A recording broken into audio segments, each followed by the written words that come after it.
Our esteemed chairman, ladies and gentlemen, Dr. Anurag Batra, he couldn't be with us over here in person, but he has sent out a special video message, which I believe is ready with the console.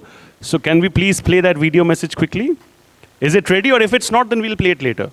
We'll play it later? Okay, no problem. So we'll move on to the esteemed chief guest address right now, ladies and gentlemen. It's my absolute privilege right now to bring to the spotlight the very moment that all of you have been waiting for since morning. It's an absolute pleasure. Our esteemed guest right now has been at the forefront of Gujarat's urban development initiatives, contributing to policies that promote sustainable infrastructure, sustainability being the need of the hour, planned urban growth and inclusive housing. Most importantly, her commitment to strengthening the state's urban ecosystem continues to play a very, very, very significant role, ladies and gentlemen, in shaping Gujarat's progressive development journey.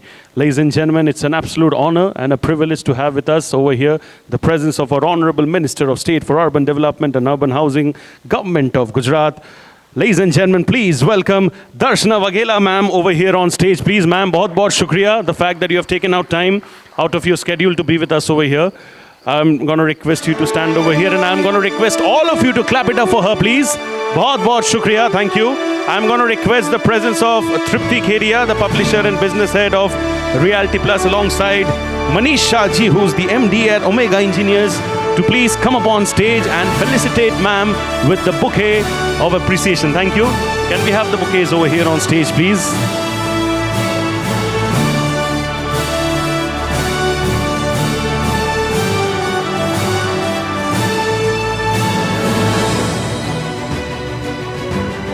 Come on, everybody, if we can have some clapping and appreciation going in right now.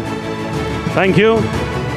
बहुत बहुत शुक्रिया तृप्ति. Sir, I'm going to request both of you to take your seats. Thank you. આજે reality કોન્ક્લેવમાં સૌ લોકોએ જેણે આયોજન કર્યું છે એ બધાને ખૂબ ખૂબ શુભેચ્છાઓ. ગુજરાતમાં જે અર્બન ડેવલપમેન્ટ ડિપાર્ટમેન્ટ અને ડેવલપર દ્વારા ગુજરાતનો જે વિકાસ થયો છે તેમાં આપ સૌ પણ સહભાગી છો. આપણે અહીંયા અમદાવાદમાં સૌ બહારના રાજ્યમાંથી પણ પધાર્યા છે.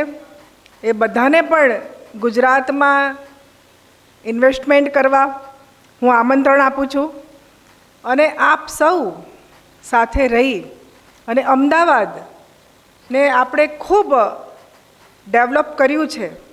પરંતુ આજે હું તમને એક સારા સમાચાર પણ આપું છું કે કોમનવેલ્થ ગેમનું જે 2030માં આપણે અહીંયા આગમન થવાનું છે એનો આજે ધ્વજ પણ ગુજરાત સરકારને મળી ગયું છે. અને માન્ય ડેપ્યુટી સીએમ હર્ષભાઈ સંઘવી ત્યાં ગયા હતા, અને આજે સવારે જ એ ત્યાંથી ધ્વજ લઈને આવી અને આપણા માનનીય મુખ્યમંત્રીશ્રીને આપ્યો છે. પરંતુ ગુજરાતમાં આ જે ઇવેન્ટ થવાની છે એમાં આપ બધાનો ખૂબ મોટો સહકારની જરૂર છે. સરકાર અથવા તો અર્બન ડેવલપમેન્ટ વિભાગ દ્વારા જ આ બધું થવાનું છે એવું નથી, પરંતુ ગુજરાત અમદાવાદના સૌ અને બહારના પણ જે ડેવલપર છે એ બધા આવી અને 2030 સુધીમાં આપણે અમદાવાદને વર્લ્ડ ક્લાસ સિટી બનાવવાનું છે. એના માટે આપણે જાણીએ છીએ એ પ્રમાણે કે અમદાવાદ જે રીતે વિકસિત થયું છે અને જે રીતે એ સેફ છે, તમે બીજા રાજ્યો, ઘણા બધા રાજ્યોમાંથી લોકો આવ્યા હશે, પરંતુ અમદાવાદ અને એમાં પણ તમે ગુજરાત સરકારની જે ડેવલપર માટેની નીતિઓ છે એ ખરેખર ખૂબ સરળ છે અને લોકોને હેલ્પફુલ થાય છે. કે ભાઈ અમે એવું કહીએ છીએ કે માત્ર સરકાર નહીં, પરંતુ કોઈપણ પ્રોજેક્ટ પીપીપી ધોરણના આધારે આપણે કરીએ અને આપણા રાજ્યને નંબર 1 બનાવીએ. જેમ વિકાસમાં આપણે નંબર 1 છે, અને હું એમ કહીશ કે ઘણા બધા લોકો રહેવા માટે પણ અમદાવાદને પસંદ કરતા હોય છે, કારણ કે અમદાવાદનો જો વિકાસ છે અને જે સુવિધાઓ છે એ ખરેખર ખૂબ સારી છે. આપણે જાણીએ છીએ પ્રમાણે કે માત્ર ને માત્ર ડેવલપ કરવું એ નથી જરૂરી, પરંતુ એની સાથે સાથેના કેટલા એવા પાસાઓ છે કે આપણે ગ્રીન કવરની પણ ચિંતા કરવી જોઈએ. માત્ર આપણે કોન્ક્રીટનું શહેર નથી બનાવવું, પરંતુ એની સાથે સાથે આપણે કોઈ પણ પ્રોજેક્ટ કરીએ તો એ પ્રોજેક્ટમાં ગ્રીન કવર માટે પણ આપણે જગ્યાઓ છોડવી જોઈએ અને ગ્રીન કવર પણ સારું થાય એવો પ્રયત્ન કરવો જોઈએ. હમણાં જ આપણા ગૃહમંત્રી અમિતભાઈ શાહે, કદાચ આપને બધાને ખબર હશે કે એક રેકોર્ડ કર્યો છે એમની લોકસભામાં, ને એમણે એક જ દિવસે ખૂબ મોટા વૃક્ષારોપણનો કાર્યક્રમ કર્યો હતો. તો આ ગ્રીન કવર આ શહેરમાં જળવાઈ રહી એનું પણ આપણે ધ્યાન રાખવાનું છે. આપણે કોઈ પણ સિટીને ડેવલપ કરવા માટે આપણે કનેક્ટિવિટી પણ જોવી પડે. અત્યારે ગાંધીનગર અને અમદાવાદ બંને ટ્વિન સિટી થઈ ગયા છે, અને એમાં પણ ગાંધીનગર તો ગિફ્ટ સિટી. તમે જુઓ કે તમે એક વખત ગિફ્ટ સિટીની મુલાકાત લીધી હોય ને તો તમે બીજા બધા જ એ સિટીઓનું ભૂલી જશો, એવી આપણી ગિફ્ટ સિટી છે. ને આ ગિફ્ટ સિટી માટે દુનિયામાંથી અને આખા દેશમાંથી લોકો આવે છે. આપણું મોટામાં મોટો સારો પ્રોજેક્ટ ધોલેરા, તમને કહેતા મને આનંદ થાય છે કે ધોલેરામાં સૌથી વધારે જો ઇન્વેસ્ટરો કોઈ આવ્યા હોય ને તો ગુજરાત કરતાં બહારના લોકો વધારે છે. કારણ કે ગુજરાત એક સેફ રાજ્ય છે અને ડેવલપરો માટે પણ ખૂબ સારું છે. એમાં સરકાર પણ ખૂબ મદદરૂપ થાય છે. માટે જ આજે અલગ અલગ રાજ્યમાંથી લોકો અહીંયા આવી અને અહીંયા પોતાના પ્રોજેક્ટને મૂકે છે. ધોલેરામાં આપણે વર્ષો પહેલાં જોયું હતું કે કોઈને કલ્પના નહોતી કે આ ધોલેરો આટલું સારું થશે.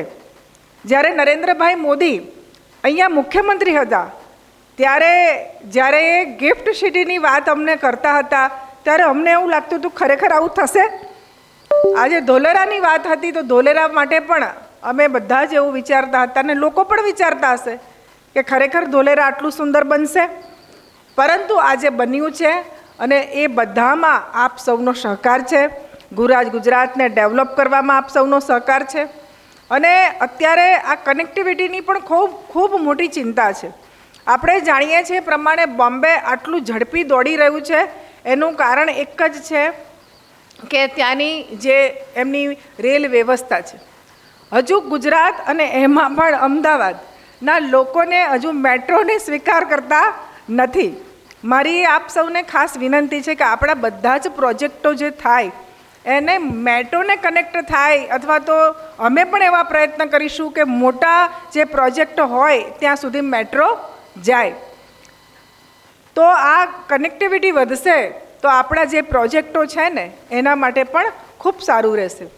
આપણે અહીંયાથી ઘણા બધા બોમ્બેથી પણ બિલ્ડર્સ આવ્યા છે. તો હું એમ કહીશ કે બુલેટ ટ્રેન કે જે બોમ્બેના લોકો બુલેટ ટ્રેન જ્યારે ચાલુ થશે ને તો લગભગ 3 થી 4 કલાકમાં એ લોકો અમદાવાદ પણ આવી શકવાના છે.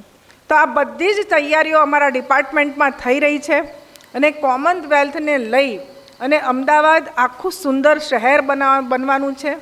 આપણે સૌ જાણીએ છીએ પ્રમાણે કે આની સાથે સાથે સરકાર એક ઉચ્ચ મધ્યમ વર્ગ નહીં પરંતુ મધ્યમ વર્ગનો પણ વિચાર થાય એની પણ ચિંતા કરી રહી છે. આજે જ મારી ઓફિસમાં અત્યારે જ એક મિટિંગ હતી અને એ મિટિંગમાં મેં એક સૂચન પણ કર્યું છે કે હાઉસિંગ બોર્ડ આમાં ઘણા બધા કોઈક એમાં કામ કરતા હશે તો હાઉસિંગ બોર્ડની જે જગ્યાઓ છે એ જગ્યાઓને સારામાં સારી રીતે ડેવલપ કરે.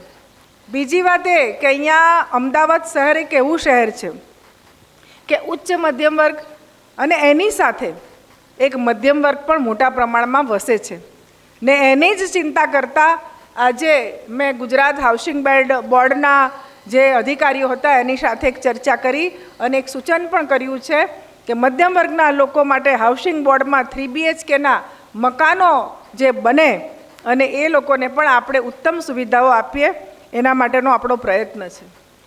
મોદી સાહેબનું એક સપનું છે કે ગુજરાત અને એમાં પણ અમદાવાદ, સુરતમાં તો સ્લમ ફ્રી સિટી બનાવી દીધું છે પરંતુ અમદાવાદ પણ સ્લમ ફ્રી સિટી બને એનો અમારો પ્રયત્ન છે ને એમાં આપ સૌનો સહકારની પણ અમને જરૂર છે.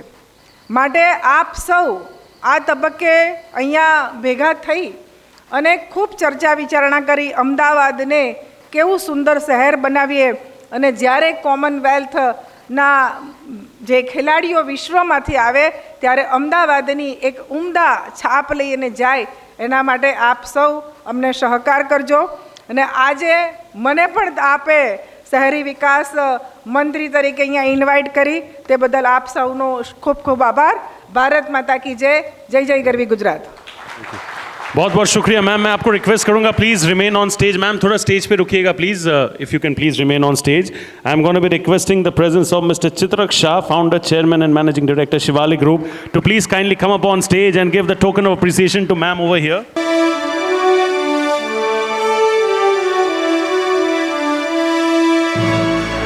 Ladies and gentlemen, if you all can please kindly clap and appreciate for the moment. बहुत बहुत शुक्रिया मैम for joining us.